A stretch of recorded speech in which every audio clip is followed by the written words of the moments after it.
ঐক্যমত কমিশনের দ্বিতীয় দফা সংলাপে বিভিন্ন দলের নেতারা।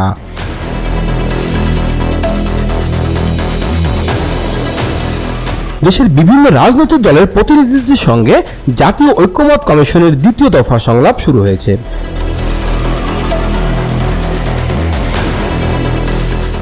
সোমবার বিকাল 5টার দিকে রাজধানীর ফরেন সার্ভিস একাডেমিতে এই সংলাপ শুরু হয়েছে।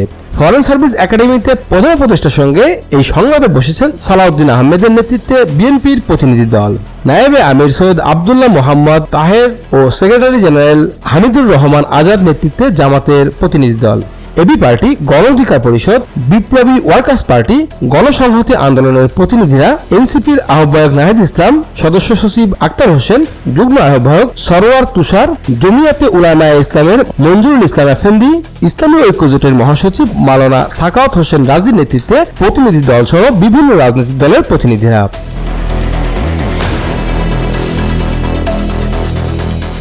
আজকের আলোচনায় 30টি রাজনৈতিক দলকে আমন্ত্রণ জানানো হয়েছে। ঐক্যমত কমিশন সূত্র জানায়, প্রধান উপদেষ্টার রাজনৈতিক দলগুলোর সঙ্গে বৈঠক করার পর রাজনৈতিক দলগুলোর সঙ্গে কমিশনের আলোচনা হবে বিষয়ভিত্তিক। পবিত্র ঈদুল আজহার আগে একদিন এবং ঈদুল আজহার পরে দলগুলো ধারাবাহিকভাবে বিষয়ভিত্তিক আলোচনা চলবে।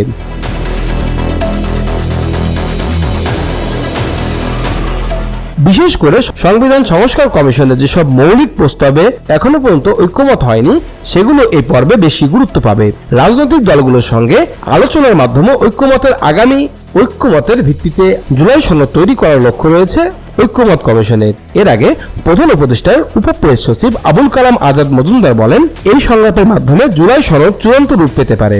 উল্লেখ্য, সংবিধান, বিচার বিভাগ, নির্বাচন ব্যবস্থা, জনপ্রশাসন এবং দুর্নীতি দমন কমিশনের সুপারিশ পর্যালোচনা ও চূড়ান্ত করার উদ্দেশ্যে জাতীয় ঐক্যমত কমিশন গঠন করা হয়। সংলাপের প্রথম দফা অনুষ্ঠিত হয় গত 15 ফেব্রুয়ারি থেকে 19 মে পর্যন্ত। সে সময় 33টি রাজনৈতিক দলের সঙ্গে বৈঠক করে কমিশন।